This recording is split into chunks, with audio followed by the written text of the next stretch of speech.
Assalamualaikum warahmatullahi wabarakatuh. Bagaimana anak-anak kabarnya? Ibu berharap kalian hari ini tetap sehat selalu dan selalu menjaga kesehatan. Anak-anak, di masa pandemi ini, khususnya COVID-19 ini, memang sekarang kita mengalami banyak perubahan. Yang dulunya kalian selalu belajar, bisa bertatap muka dengan bapak ibu guru di sekolah, kini kalian harus belajar melalui sosial media, yaitu berupa daring atau dalam jaringan. Ibu berharap kalian tetap semangat untuk mengikuti pelajaran pada hari ini. Ibarat pepatah mengatakan, tak kenal maka tak sayang. Sebagai pengingat aja, saya perkenalkan juga, nama ibu adalah Bu Eni. Jangan lupa walaupun sekarang kalian sudah naik di tingkat kelas 11, ibu berharap kalian tetap semangat mengikuti pelajaran di jurusan atau di kompetensi keahlian otomatisasi tata kelola perkantoran atau OTKP ini. Karena kalian adalah pelajar di SMK Wahid Hasim, ibu berharap kalian masih ingat dengan misi sekolah SMK kita, khususnya visi dari SMK Wahid Hasim. Masih ingat? Apa? Coba kita baca bersama-sama. Apa? Unggul, cerdas, mandiri, berhaluan, ahli sunnah wal jamaah. Coba diulang lagi ya. Unggul, cerdas, mandiri, berhaluan, ahli sunnah wal jamaah. Alhamdulillah, terima kasih. Anak-anak, di pelajaran otomatisasi tata kelola kepegawaian ini akan kalian pelajari apa yang dimaksud dengan pegawai, kemudian bagaimana kinerja pegawai dan lain-lainnya. Karena kalian adalah jurusan perkantoran, maka harus paham betul apa itu materi kepegawaian. Baiklah anak-anak, agar kalian paham tentang materi kepegawaian di kelas 11 OTKP ini akan ibu bacakan. Karena untuk materi kalian ini ada 10 kompetensi dasar yang harus kalian pahami. Namun tidak sebanyak itu yang harus kalian pelajari di semester Gasal ini. Di semester Gasal kalian hanya mempelajari sebanyak 5 KD. Yang pertama, menjelaskan pengertian administrasi, kemudian menjelaskan regulasi pegawai, kemudian menjelaskan dan memahami sistem administrasi pegawai, kemudian memahami prosedur perencanaan kepegawaian dan memahami prosedur pengadaan pegawai. Itu yang harus kalian pahami di semester 1 ini. Baiklah anak-anak, selanjutnya kita menginjak pada materi arti administrasi itu sendiri. Mungkin kalian bertanya-tanya, apa sebenarnya Bu administrasi atau perkantoran itu? Administrasi kepegawaian itu artinya seluruh aktivitas atau kegiatan yang berkaitan dengan masalah penggunaan pegawai atau tenaga kerja dalam rangka mencapai tujuan di suatu organisasi atau perusahaan. Kemudian fungsi dari administrasi kepegawaian itu apa, Bu?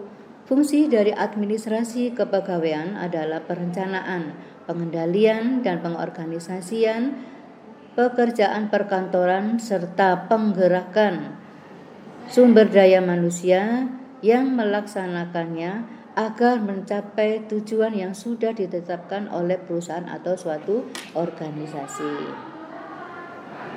Selanjutnya, tujuan dari administrasi kepegawaian itu sendiri apa?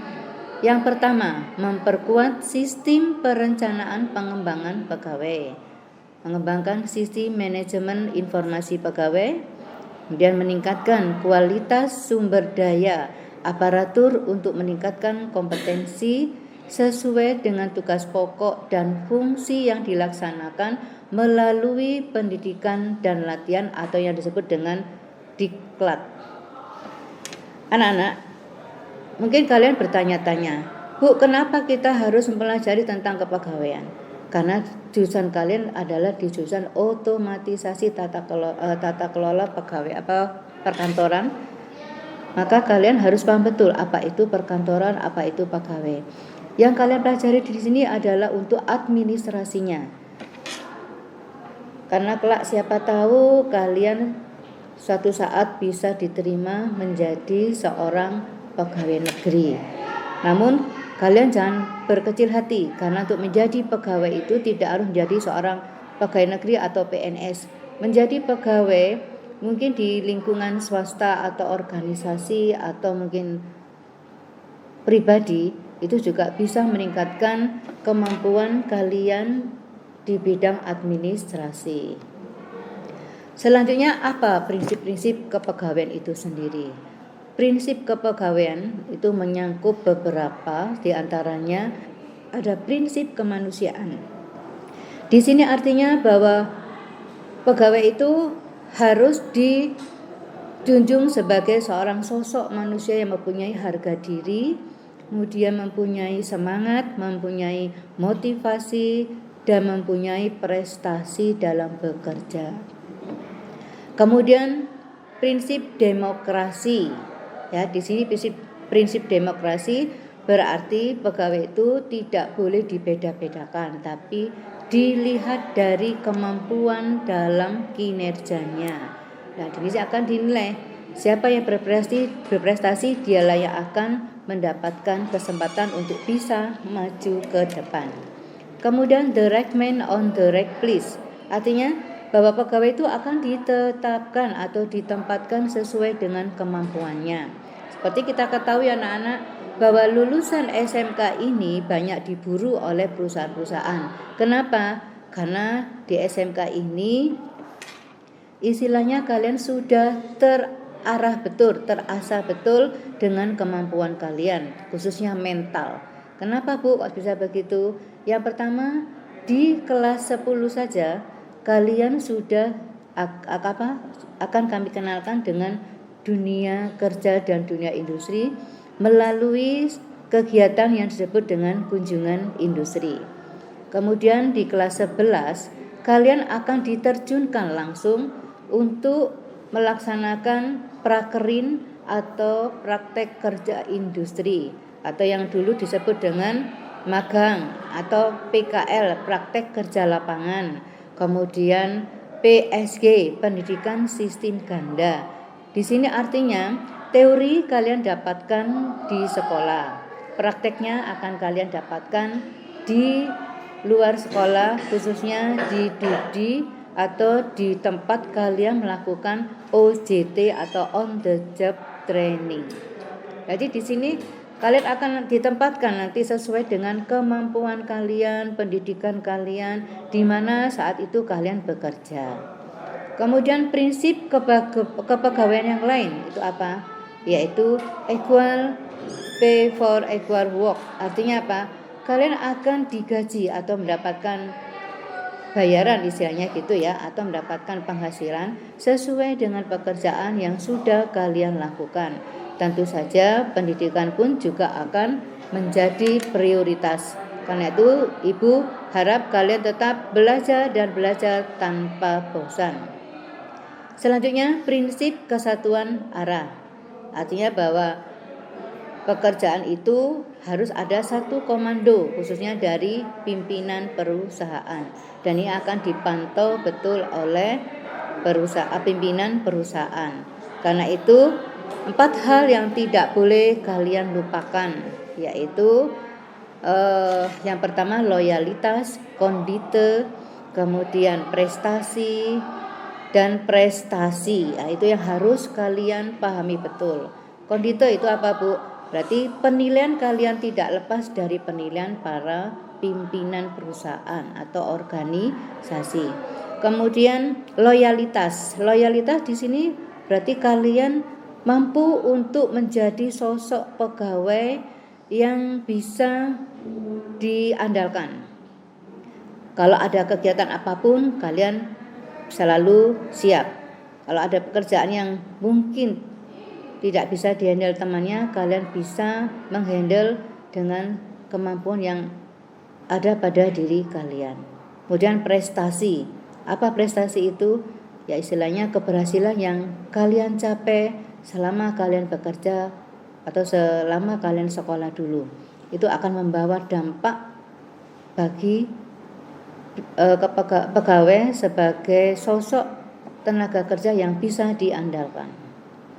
Anak-anak, untuk materi administrasi kepegawaian Ibu rasa cukup itu aja dulu. Selanjutnya kalian akan bisa mencari sumber yang banyak. Itu sebagai tugas kalian selama di rumah.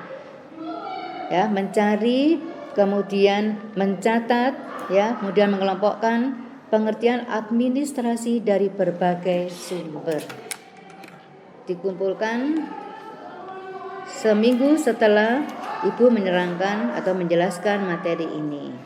Ditulis, jangan lupa tugasnya ditulis di kertas atau di buku, bila perlu diketik, ya, kemudian dikirimkan ke Ibu melalui WA juga bisa. Mungkin dari penjelasan yang Ibu berikan ada pertanyaan? Kalau tidak ada,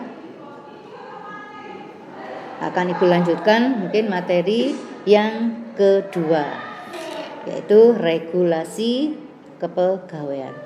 Apa yang maksud dengan regulasi pegawai?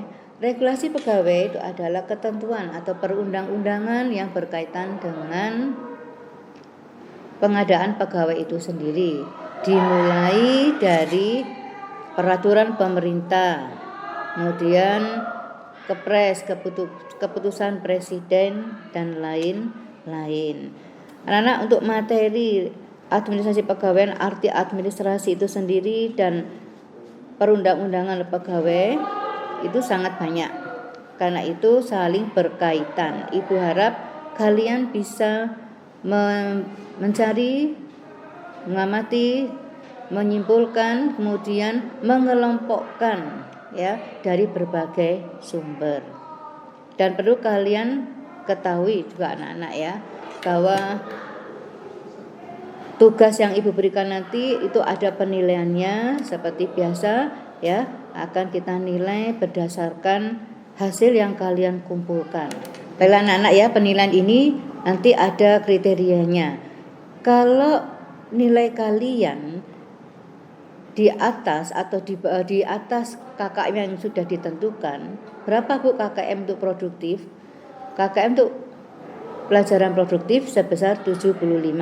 Kalau nilai kalian di atas produktif akan ada pengayaan. Kalau nilai kalian ada di bawah 75, maka kalian akan kena sanksi, yaitu mengikuti remedi. Itu ya anak-anak, ya. Bagaimana anak? Sudah jelas dengan yang Ibu sampaikan? Baiklah, begitu pelajaran pada hari ini Ibu rasa sampai di sini. Jangan lupa tetap jaga kesehatan, stay at home, tetap semangat, ya. Ibu berharap kalian tetap belajar dan belajar, jangan bosan. Karena administrasi ini begitu luas, karena yang kalian lakukan pun di rumah termasuk juga administrasi. Demikian anak-anak. Wabillahi taufiq wal hidayah. Wassalamualaikum warahmatullahi wabarakatuh.